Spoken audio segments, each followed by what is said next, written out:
Hello, ഇന്ന് ആവശ്യമുള്ള സാധനങ്ങൾ: ഒരു മുറി തേങ്ങ, ഒരു പിടി വീതം മത്തങ്ങക്കുരുവും കാഷ്യൂസും, ഒരു ഗ്ലാസ് കുത്തരിയുടെ നുറുക്കരി, ഒരു ഗ്ലാസ് ശർക്കരപ്പാനി, കൂടെ തന്നെ 1/2 ടീസ്പൂൺ ജീരകവും ഒരു 6 ഏലക്കയും.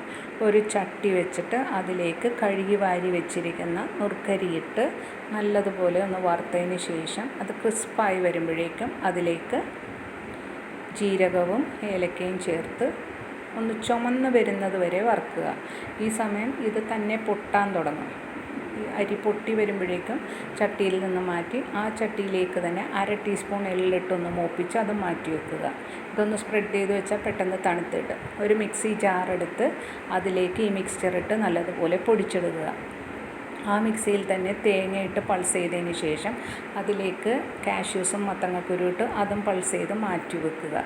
ഒരു പാൻ വെച്ചിട്ട് അതിലേക്ക് 2 ടീസ്പൂൺ ഗീ ഇട്ട് ഈ തേങ്ങ മിക്സ്ചർ ഇട്ട് വെള്ളം പോകുന്നത് വരെ ഒന്ന് സോട്ട് ചെയ്ത് ആ മിക്സ്ചറിലേക്ക് പൊടിയും ചേർത്ത് ഒന്ന് കമ്പൈൻ ചെയ്യുക.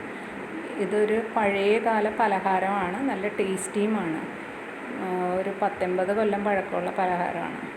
ഈ മിക്സ്ചറിലേക്ക് എടുത്തു വെച്ചിരിക്കുന്ന ശർക്കരപ്പാനി ചേർത്ത് യോജിപ്പിച്ച് അതിലേക്ക് 2 ടീസ്പൂൺ ഗീയും കൂടെ ചേർക്കുക. ഇത് ഒന്ന് ഉരുട്ടി വരുമ്പോഴേക്കും പൊട്ടിപ്പോവുകയാണെങ്കിൽ ഒന്നെങ്കിൽ ഗീ ചേർക്കുക, അല്ലെങ്കിൽ ശർക്കരപ്പാനി കൂടുതൽ ചേർത്ത് ഒന്ന് സോഫ്റ്റാക്കി എടുക്കുക. അങ്ങനെ എല്ലാ മിക്സ്ചറും ഉരുട്ടി നല്ല ബോൾസാക്കി എടുത്തു. നല്ല ടേസ്റ്റിയാണ്. കുറച്ച് ദിവസം ഇത് കേടാകാതെ ഇരിക്കുകയും ചെയ്യും. ട്രൈ ചെയ്ത് നോക്കൂ ആൻഡ് എൻജോയ്.